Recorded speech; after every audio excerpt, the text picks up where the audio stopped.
je peux dire que dans la journée du 30 septembre 2024, que nous avons vu à travers les réseaux sociaux, surtout TikTok, qu'il y a un citoyen qui a publié une vidéo dans laquelle on voyait des personnes rouillées sur un dépotoir. Et dans les commentaires, la personne disait que les gens sont allés prendre un riz avarié déversé sur ce dépotoir.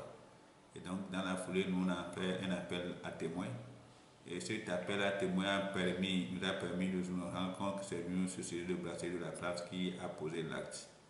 Et plus tard, une société telle que la brasserie du Bénin s'est prononcée et a avoué que le produit était destiné à lui et qu'elle était en train de le déverser sur le dépotoir parce que déclassé comme non indiqué pour la consommation ni pour la production de ces produits destinés à la consommation.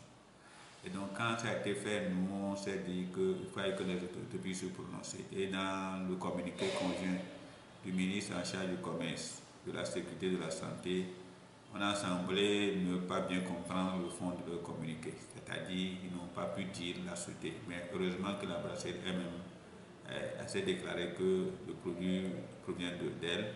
Et nous l'avons estimé qu'il faille que les autorités puissent jouer leur rôle en sanctionnant, selon la rigueur de la loi, les auteurs et ceux qui auraient également joué à cette défaillance-là.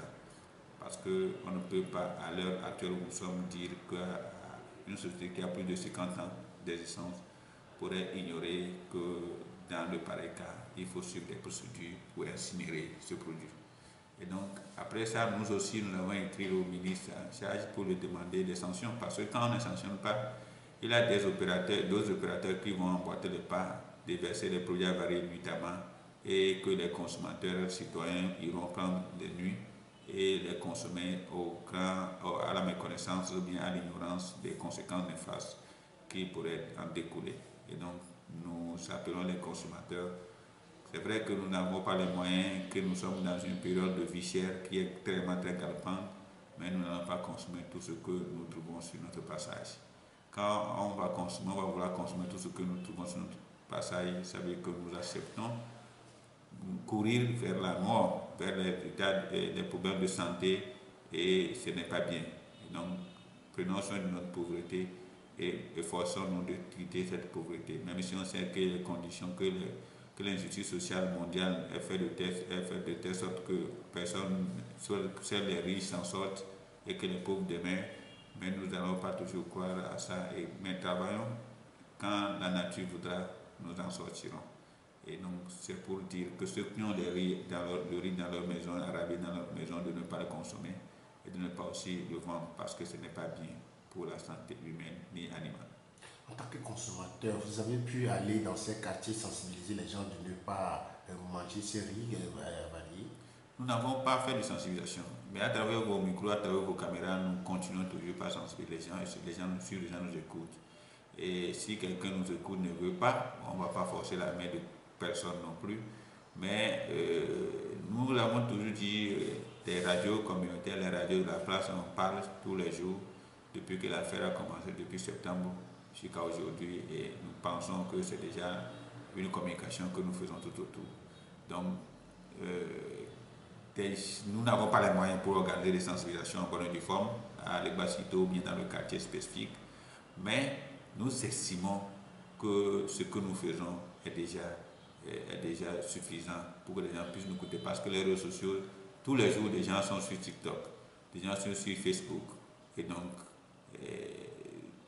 que les gens nous écoutent et fassent de leur mieux pour ne pas avoir des problèmes de santé parce qu'ils ont consommé un produit qui n'est pas conseillé à la consommation humaine. Et pourquoi pas le gouvernement ne vous associe pas avec les autres organisations qui luttent pour la consommation et au-delà, pour que vous alliez dans ces zones sensibiliser les gens avec les moyens qu'ils doivent mettre à votre disposition?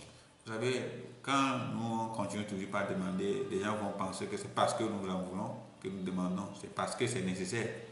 Et quand les gouvernements ne le font pas pour le moment, nous estimons qu'ils comprendront demain, même si c'est un peu plus tard, ils comprendront la nécessité d'accompagner efficacement les organisations de consommateurs sur le plan financier. Aujourd'hui, nous avons des relations, des contacts qui nous amène à organiser certaines activités, mais ce n'est pas suffisant. Nous avons besoin de moyens financiers.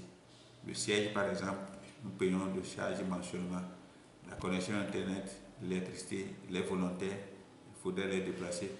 Et donc, c'est compliqué pour nous. Et donc, nous continuons toujours pas à plaider et nous demandons les bonnes volontés, ceux qui voudraient bien nous accompagner, qui sentent que ce que nous sommes en train de faire est utile à la société togolaise, que cette personne-là puisse, d'une manière ou d'une autre, nous encourager en nous aidant pour mieux faire et rendre le travail plus professionnel.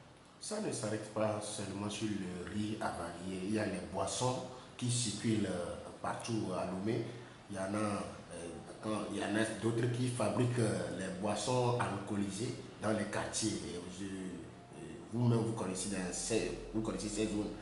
Et il y a tout ça là. Comment vous allez faire pour arrêter ces fléaux? Vous savez, vous et nous, en tant que journalistes, vous nous avez aidé, on a détecté des réseaux de fabrication de boissons frelatées. Et aujourd'hui, les gens se sont déménagés de Lomé, ce n'est plus à Lomé qui fabrique, c'est à l'intérieur, dans les banlieues, dans les villages qu'ils font leurs produits maintenant. Maintenant, si les gens ne dénoncent pas, comment nous on peut s'en rendre compte?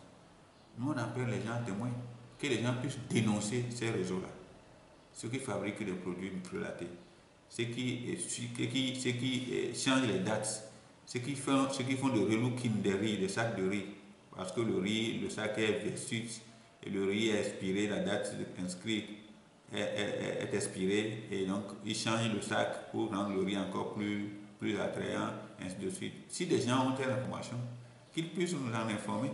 Nous, on prendra le bâton de pèlerin pour dénoncer ou bien faire quoi que ce soit pour que la personne soit mise aux arrêts. Et donc, au cas contraire, quand les gens ne collaborent pas, ne participent pas dans l'activité, à collaborer avec nous, on n'est pas omniprésent, on n'est pas omnipotent aussi non plus. C'est ça Dieu qui est omnipotent, omniprésent.